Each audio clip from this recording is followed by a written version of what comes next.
So I think the emphasis for us, right now has got to be, are you willing to do what is required to win?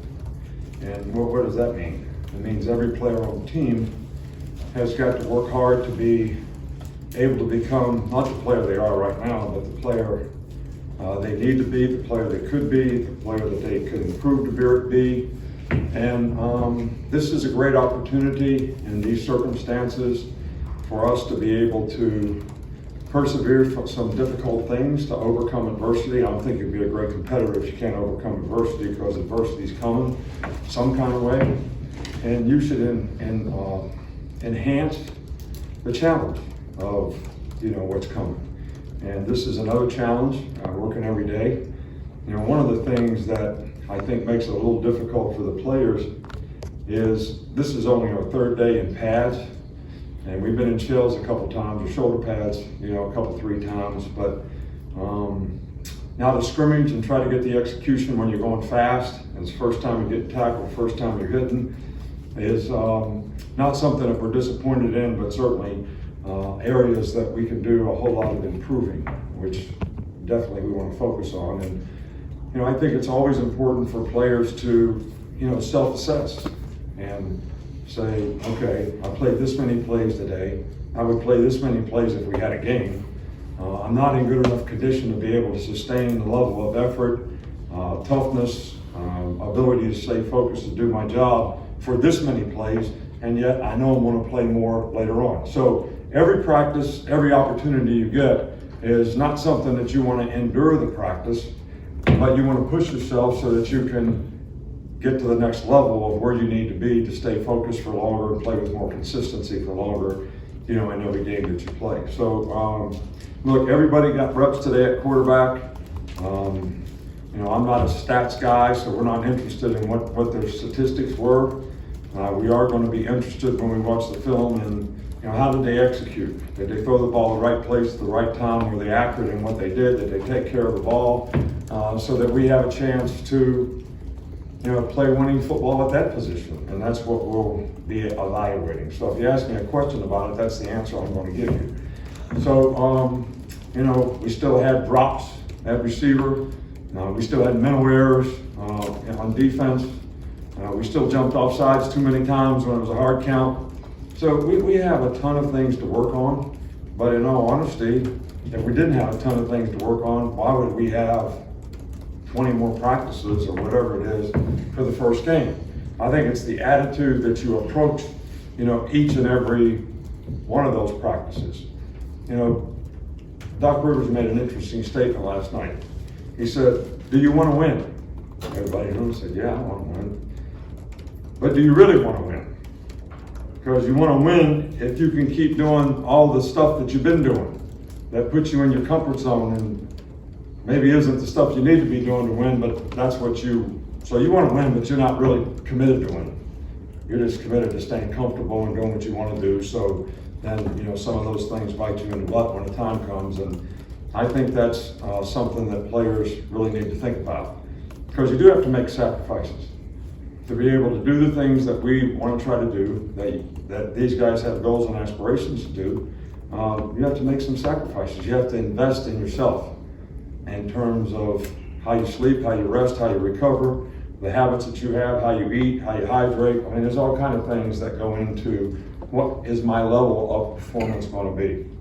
If you dissipate, whether it's drinking, smoking, whatever it is, all those things are going to affect your performance. So you're only committed to winning if you can do the things you want to do, not all the things you need to do to be able to win. That will start with Nick Kelly. What did you see from the offensive line today? Inconsistent, not enough depth. We had a couple explosive runs, but, when you're playing against each other, was the explosive run because of great execution, or was it because of terrible execution on the other side? So until you watch the film, it's kind of hard to evaluate.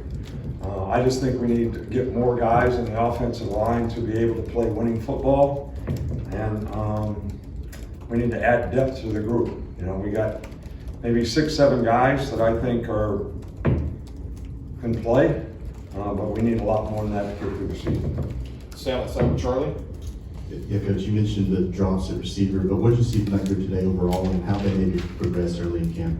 Yeah, well, we made some good plays today too, so, I think that we had some guys make some really good catches. I think the quarterbacks made some really good throws at times, but what is the level of consistency? I mean, if you're a receiver, why do they call you receiver? You're supposed to be able to catch the ball, right? I mean, that's what receiver means. So you should never drop a ball. And, that's something that we got to stay focused on. Stay over there with Matt in the middle. What have you thought about how the defensive line has progressed to this point and what you saw from them today? Yeah, I think we have 5 or 6 guys that are playing pretty well. Again, same old thing. We need more people to be able to go out there and play consistently the way you need to play winning football, because that's probably not enough. But Otis has had a really, really good camp. Justin has had a really good camp so far. Trying to bring some of the other guys along to be able to play. Tim's a little up and down. He needs to be more consistent. So everybody's got something that they can work on, and that's really what we're focused on right now. Coach, back over to your left with Chase. Question for you about the versatility in the secondary. Who are a few of the guys who have the highest comfort level playing more than one role back there? We got a bunch. We're playing guys all over the place. So, Terrion can play different spots. Kool-Aid can play different spots. Malachi can play just about everywhere. Dalen Key can play multiple positions. Trying to develop, Tony Mitchell to be able to play multiple positions. We need to have a lot of guys that can do that. Smitty can play a couple different things. Christian Story can play a couple different things. That's one of the things that we try to do in camp. We got guys rolling all over the place. It does sort of sometimes affect the repetitions that a guy gets at a certain position, but I think it's important that guys have a background and a basic knowledge of information, so if we get guys injured during the season, we can move guys around and have a chance to get the best people on the field. It's the same thing in the offensive line. Guys got to be able to play multiple positions. Tony in the middle. What have you seen from Jam Miller's explosiveness as a runner, and how much, progress does he make from year 1 to year 2?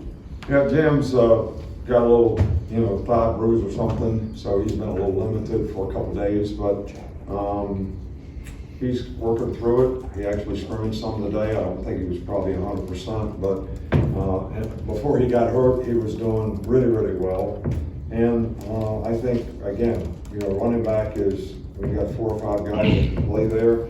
The key to the drill is keeping them healthy so that they can continue to develop and progress and complement each other. 2 more, Mike, and then Joe. Just what have been your impression of the 2 summer rollies at outside linebacker, Keeley and Pierre? They've got to both learn, and they're learning and they're progressing. But those guys weren't here. We only had 4 guys that wasn't here in the spring. So their learning curve is a little bit behind, a lot of the other guys. But they have a lot of potential. They have a lot of ability. I just think that, outside linebacker is a position that not very many guys played. When they were in high school, they played defensive end. They rushed up the field all the time. So to teach guys how to play that is a little bit of a work in progress. How do you drop? When do you drop? How do you stand up and play and use your hands? When can you rush up the field and when can you not? So all those things are, things that those guys need to learn. But we're happy to have them both here. They got tremendous talent and ability. They got the right attitude and they're working hard. Finish up with Joe. Coach, only a couple days in pads so far, but how would you assess the physicality of the team so far in this early stage in camp? I think you answered your own question. We got 2 days in pads and 1 scrimmage. So we got some guys that play pretty physical. We got some guys that need to get more physical. But I kind of like what Pete Rose said the other night. Sparky Anderson, he said, was a great manager. And he asked him one time, what's the key to handling players? He says, well, you got to know when to kick them in the ass, You gotta know when to pat them on the ass, and you gotta know when not to say anything. So we're trying to figure that out. But I think I've been kicking them in the ass a little bit more than I've been patting them on the ass. So we just keep on keeping on.